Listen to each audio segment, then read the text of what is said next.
আজ যে ঘটনাটি শোনাব সেটি বিহারীনগর গ্রামের আমার নানুর বাবার বাড়ির মানুষদের কাছ থেকেই এই গল্পটি শুনেছি। অনেক বছর আগে গ্রামের এক কৃষক সারাদিন ধান কেটে ক্লান্ত হয়ে একটি বড় গাছের নিচে বসে বিশ্রাম নিচ্ছিলেন। প্রচণ্ড রোদে কাজ করার কারণে তার খুব তৃষ্ণা পেয়েছিল।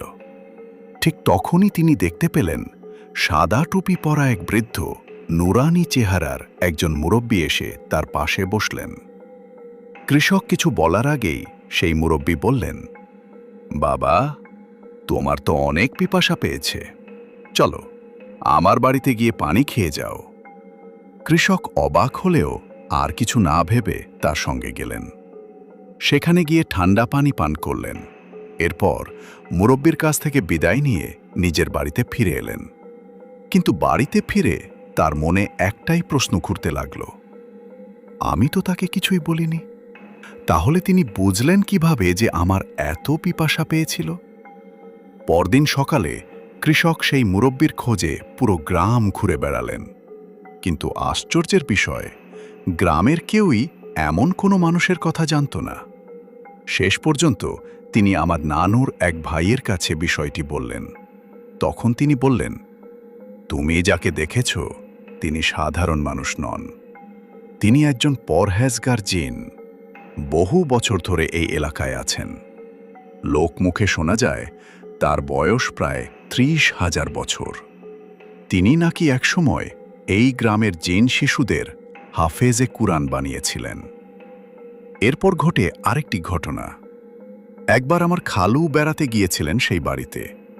ফজরের নামাজের আগে অজু করতে ঘর থেকে বের হতেই দেখলেন একজন মানুষ দাঁড়িয়ে আছেন। দেখতে অনেকটা নানু সেই ভাইয়ের মতো। খালু ভেবেছিলেন উনিই হয়তো, তাই বললেন, মামা, আমি কলটা চেপে দিচ্ছি। কথাটা শোনার সঙ্গে সঙ্গেই লোকটি এমন এক দৃশ্য দেখালেন যা দেখে খালুর শরীর কেঁপে উঠেছিল। তিনি এক পা মাটিতে আর অন্য পা ঘরের টিনের ওপর দেখে দাঁড়ালেন। তারপর বললেন, জামাই হও, সালাম দিয়ে কথা বলতে হয়। এই কথা বলেই মুহূর্তের মধ্যে তিনি চলে গেলেন।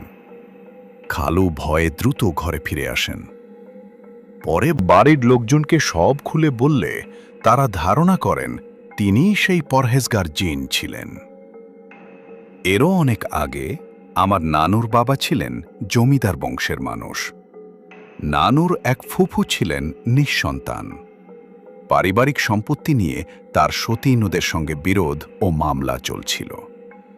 নিজের অংশের কিছু স্বর্ণালঙ্কার ও মূল্যবান জিনিস তিনি মাটির নিচে লুকিয়ে রেখে যান, যেন অন্য কেউ সেগুলো নিতে না পারে। পরে শোনা যায় সেই গুপ্ত সম্পদ একজন পরহেজগার জিনের হেফাজতে চলে যায়।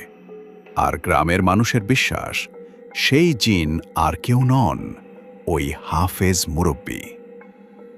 আরও একটি কথা প্রচলিত আছে, সেই মুরব্বী জিন নাকি বলেছিলেন এই বংশে একদিন একজন সত্যবাদী, নেককার ও যোগ্য মানুষ জন্ম নেবে।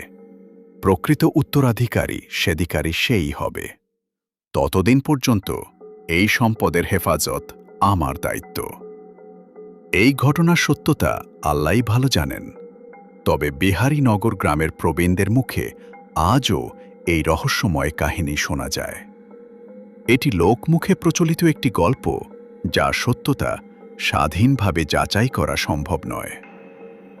আপনারা কি এমন কোনো রহস্যময় ঘটনার কথা শুনেছেন? কমেন্টে অবশ্যই জানাবেন। আর এমন আরও গ্রাম বাংলার রহস্যময় গল্প শুনতে চ্যানেলটি সাবস্ক্রাইব করে পাশে থাকুন।